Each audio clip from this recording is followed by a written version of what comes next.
राह संघर्ष की जो चलता है वही संसार बदलता है। राह संघर्ष की जो चलता है वही संसार बदलता है, और जिसने मुश्किलों से है जंग जीती कल सूरज बनके वही चमकता है। कैसे हो बच्चों, मैं आपका भाई गौरव। जैसा कि कल हमने स्टार्ट किया था वास्तविक संख्याएं, उसके बारे में हमने उसका इंट्रोडक्शन देखा था। आज उसकी सेकंड क्लास है और आज का जो हमारा टॉपिक है वो है अंकगणित की आधारभूत प्रमेय। और हम जो पहले की एनसीईआरटी की बुक है, जो ये वाली एनसीईआरटी की बुक है, ये इस एनसीईआरटी की बुक में, और अब जो 2024 के लिए सिलेबस आया है, 2023-24 के लिए जो सिलेबस है उसमें 1 पॉइंट इस वाली पहली वाली में होती थी 1.1, 1.2, 1.3 और 1.4। अब जो नया सिलेबस आया है, नई बुक है हमारी मैथ की, उसमें केवल ये 2 एक्सरसाइज हैं। ये वाली कैंसिल कर दी है, ये वाली भी कैंसिल कर दी है। तो अब जो 1.1 है वो एक्सरसाइज बेसिकली कौन सी वाली है, पुरानी एनसीईआरटी की बुक की 1.2। तो कहने का मतलब हम 1.2 पढ़ेंगे और 1.3 पढ़ेंगे, ये कैंसिल हो गई, ये हमारे सिलेबस में नहीं है। पहली एक्सरसाइज में कौन सी, एक यूक्लिड विभाजन एल्गोरिथम थी, यूक्लिड विभाजन प्रमेयिका थी, उसके बारे में 1.1 में हमने पढ़ा था, लेकिन हमें ये पढ़ना नहीं है। तो अब जो दूसरी एक्सरसाइज है, यानी कि पुरानी एनसीईआरटी बुक की दूसरी एक्सरसाइज और नई वाली बुक की 1.1 एक्सरसाइज, तो उसमें हमारा टॉपिक है अंकगणित की आधारभूत प्रमेय। और अगर आपने हमारी पहली वीडियो नहीं देखी तो सबसे पहले वो पुरानी पहली वीडियो देखें, इसका लिंक आपको डिस्क्रिप्शन बॉक्स में मिल जाएगा। तो आइए हम अपने टॉपिक को स्टार्ट करते हैं।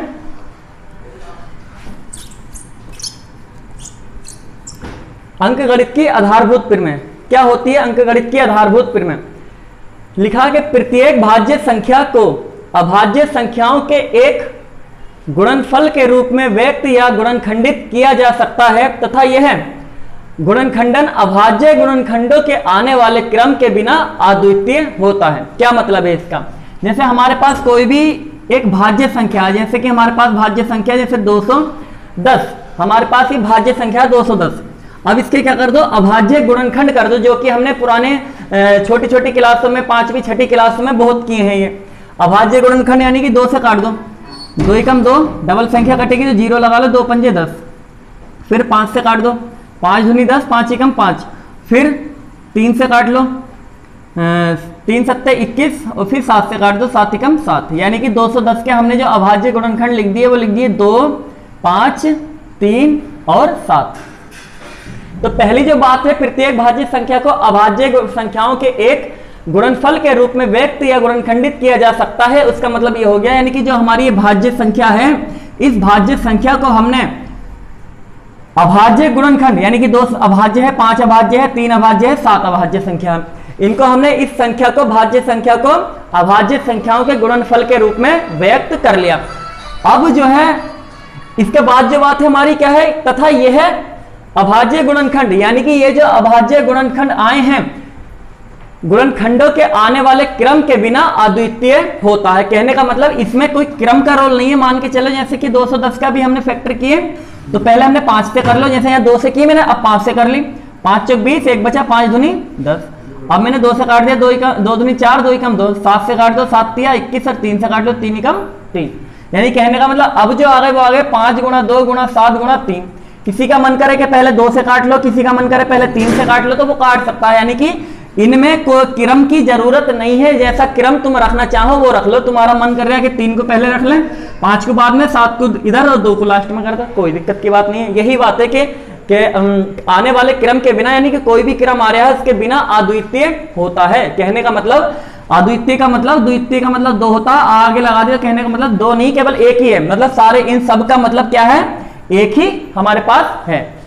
तो इस पूरी अंकगणित की जो आधारभूत प्रमेय है, पूरा हमने डिस्कस कर लिया कि क्या होती है, यानी कि कोई भी भाज्य संख्या उसको अभाज्य संख्याओं के गुणनफल के रूप में हम व्यक्त कर सकते हैं। दूसरी बात, इनमें क्रम का कोई रोल नहीं है, जैसा क्रम रखना चाहो वैसा क्रम, जैसा मन कर रहा है तुम 5 से पहले काट लो तो 5 से काट सकते हो। तो आइए अब हम अपने एक्सरसाइज के सवालों को देखते हैं। एक्सरसाइज हमारे पास है पहली 1.1, पुरानी एनसीईआरटी बुक की 1.2 एक्सरसाइज है और नई एनसीईआरटी बुक की 1.1 एक्सरसाइज है।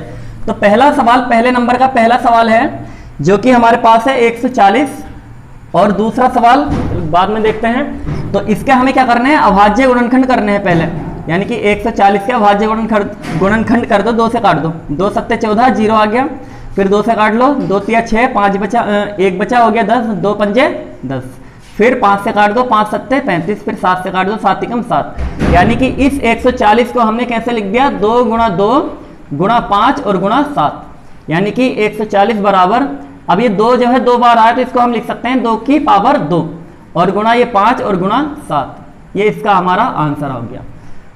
दूसरा सवाल जो है वो है हमारे पास 156, 156, इसके हमें अभाज्य गुणनखंड करने हैं। तो 2 से काट लो, 2 सत्ते 14, 1 बचा, 2 अट्ठे 16, फिर 2 से काट दो, 2 तिया 6, 1 बचा, 2 निम 18, अब 3 से काट लो, 3 एकम 3, 3 तिया 9, अब लास्ट में 13 से काट दो, 13 एकम 13, यानी कि 13 एक अभाज्य संख्या है तो 13 से ही कटेगा वो। तो 156 को हमने लिख दिया 2 गुणा 2 गुणा 3 गुणा 13, अब 156 बराबर 2 2 बार आ गया तो इसका मतलब 2 की स्क्वायर कर दिया हमने ये, और गुणा 3 गुणा 13 ऐसे, ये इसका ये आंसर आ गया। अगला जो है, अगला है 38 25, तीसरा सवाल 38 25, इसके अभाज्य गुणनखंड करो। तो 38 25, 5 से काट लो, 5 सत्ते 35, 3 बचा, हो गया 32, 5 छंग 30, 2 बचा, 5 पंजे 25, फिर 5 से काट दो, 5 एकम 5, 2 बचा, 5 पंजे 25, 1 बचा, 5 तिया 15, 3 से काट लो, 3 पंजे 15, 3 एकम 3, अब 17 से काट दो, 17 तिया 51, अब 3 से काट लो, 3 एकम 3। अब देखना इसके जो अभाज्य गुणनखंड आ गए हमारे पास, आ गए वो 38 25 के 5 गुणा 5 गुणा 3 गुणा 17 और गुणा 3, यानी कि अब इसको हम लिख सकते हैं 38 25, 5 2 बार है तो 5 का स्क्वायर हो गया, गुणा 3 भी देखो 2 बार है, चाहे उधर है कोई दिक्कत की बात नहीं, इससे 3 का ये स्क्वायर हो गया, और गुणा 17। ये तीसरा सवाल हमारा हो गया, तो इसका स्क्रीनशॉट ले लीजिए। तो हमारा अब चौथा सवाल है, ये 5वां सवाल है। चौथे सवाल को देखो, 5005, 5 से काट लो इसको, 5 एकम 5, 2 जीरो ऐसे आ गए, फिर 5 एकम 5, अब इसको 7 से काट लो, 7 एकम 7, 3 बचा, हो गया 30, 7 चौक 28, 2 बचा, हो गया 21, 7 तिया 21, अभी इसको कितने से काट दें, 11 से काट दो, 11 एकम 11, 3 बचा, 11 तिया 33, अब इसको 13 से काट लो, 13 एकम 13, यानी कि अब 5005 को हमने कैसे लिख दिया, 5 गुणा 7 गुणा 11 गुणा 13, तो ये इसका आंसर हो गया। इसको देखो,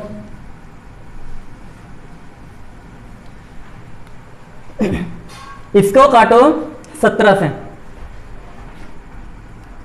17 चौक 68, 17 चौक हो गया 68, बचा कितना, 14 में से 8 गया 6, यानी कि हो गया 62,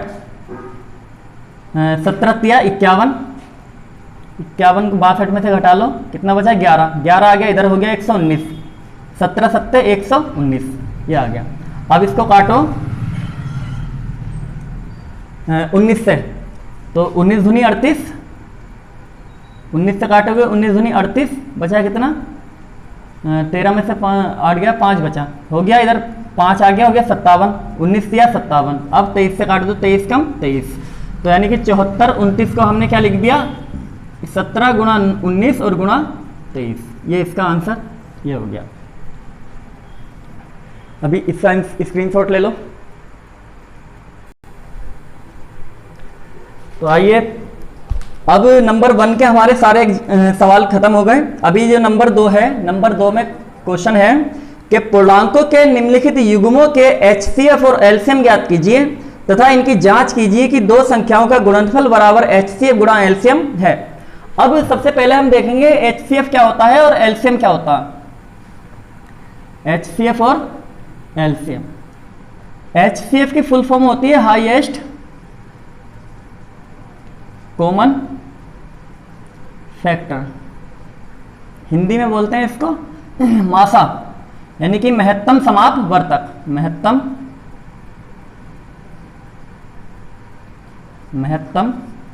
समाप वर्तक। एलसीएम की फुल फॉर्म होती है लीस्ट कॉमन मल्टीपल,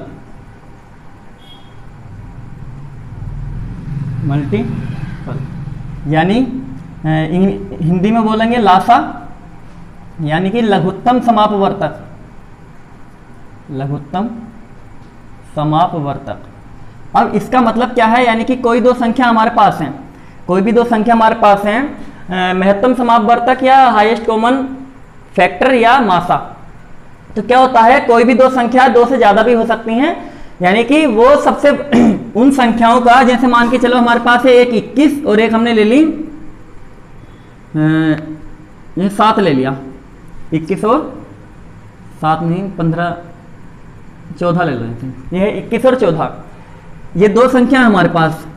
अगर हम इनके फैक्टर करें तो 21 के फैक्टर कैसे करेंगे, 21 के फैक्टर यानी कि 3 गुणा 7 लिख सकते हैं इसको, और 14 के फैक्टर क्या होंगे 2 गुणा 7 लिख सकते हैं। तो क्या है, महत्तम समापवर्तक यानी कि मासा, ऐसा सबसे बड़ा, हाईएस्ट मतलब बड़े से बड़ा, कॉमन मतलब दोनों में होना चाहिए, दो है संख्या तो दोनों में, तीन है संख्या तो तीनों में, जितनी संख्या उन सब में क्या होना चाहिए फैक्टर, यानी कि ये जो हमने किए हैं गुणनखंड, कहने का मतलब इन सब में सबसे बड़ा। और देखो 1 भी आ गया है, 1 भी हो सकता है क्योंकि 1 तो हर किसी के इंटू में लगा सकते हैं। तो इधर कॉमन क्या क्या है, 1 भी है और एक कॉमन ये है। तो हमें कौन सा कॉमन लेना है, हाईएस्ट यानी कि सबसे बड़ा, यानी कि कोई भी संख्या है उनके फैक्टर में जो सबसे बड़ा दोनों में कॉमन है वही हमारा क्या होता है, मासा होता है। ये कहने का मतलब एक दूसरे तरीके से अगर देखें मासा का मतलब, तो वो होता है कि मासा वो सबसे बड़ी से बड़ी संख्या होती है, वो सबसे बड़ी से बड़ी संख्या होती है जो इन दोनों संख्याओं को पूरा काट देगी, यानी कि डिवाइड कर देगी, यानी कि भाग हो जाएगी।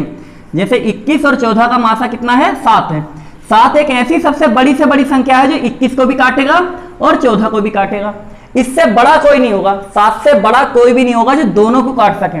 7 से छोटे हो सकते हैं, जैसे 1 होगा, और 7 से बड़ा कोई नहीं होगा। तो यानी कि 7 ऐसी संख्या है सबसे बड़ी से बड़ी जो इन दोनों को पूरा काट सकती है। तो वही हमारा क्या होता है, मासा होता है। लासा क्या होता है, लासा लीस्ट कॉमन मल्टीपल, जैसे यही है हमारा 21। अगर 21 के हम क्या निकालें, 21 के मल्टीपल लिखते चले जाएं, 21 दूनी 42 और कितना हो गया 63, फिर ये 84, 105, ऐसे ही आगे तक और भी इसके मल्टीपल निकलेंगे, यानी पहाड़े मल्टीपल बोलते हैं उनको। और 14 के लिखें तो 14 दूनी 28, 42 और 56, 70, 84, ऐसे ये भी आगे तक बढ़ते चले जाएंगे। अब क्या है, लीस्ट कॉमन मल्टीपल मतलब ये गुणज यानी कि जो पहाड़े हमने लिखे हैं, लीस्ट मतलब सबसे छोटे से छोटा, कॉमन मतलब दोनों में कैसा क्या मल्टीपल, इनका मल्टीपल, यानी कि सब दोनों में कॉमन क्या क्या है। एक तो इधर देखो ये 42 है और एक 42 इधर है। अभी आगे हम बढ़ते चलाएंगे, देखो 84 भी आ गया। तो कॉमन तो आगे बढ़ेंगे तो कई सारे आएंगे, हमें कौन सा कॉमन लेना है, जो सबसे छोटा है। तो सबसे छोटा कौन है इनमें, 42 है। तो 42 हमारा क्या हो गया, इन दो संख्याओं का, यानी 11, 21 और 14 का लासा हो गया। एक दूसरे शब्दों में अगर लासा की डेफिनेशन बोलें तो क्या होता है, लासा वो सबसे छोटी से छोटी संख्या होती है। जैसे 21 और 14 का लासा भी कितना आया, 42, यानी कि लासा वो सबसे छोटी से छोटी संख्या होती है जो इन वाली संख्याओं से पूरी कट जाएगी। इन संख्याओं से क्या हो जाएगा, लासा पूरा कट जाएगा। यहां पर क्या था, जो मासा था वो संख्या को काटता था, यहां पर क्या होगा, जो संख्या है वो लासा को काटेंगे। कहने का मतलब लासा क्या है, वो सबसे छोटी से छोटी संख्या है जो जिन संख्याओं का लासा हमने निकाला है वो संख्या उस लासा को पूरा डिवाइड कर सकती हैं। 21 भी इसको काट देगी, 14 भी इसको काट देगा। इससे ये क्या है, सबसे छोटी है, इससे छोटी कोई नहीं होगी संख्या जो इन दोनों को पूरा काट दे। बड़ी तो मिलेंगी, बड़ी तो और भी मिलेंगी जो 21 भी काट देगी, 14 भी काट देगी, 21 भी काट देगी इसको, 14 भी काट देगी। लेकिन 42 से छोटी कोई भी संख्या नहीं मिलेगी जो 21 और 14 से पूरी कट जाए। तो ये हमारा लासा और मासा की डेफिनेशन थी। अगर इसको उतारना चाहो तो आप स्क्रीनशॉट ले लो, इसका उतार लेना। अब हम सवाल देखते हैं। इससे पहले, सवाल से पहले एक फॉर्मूला है, जो कि वो फॉर्मूला क्या होता है, दो संख्याओं का गुणनफल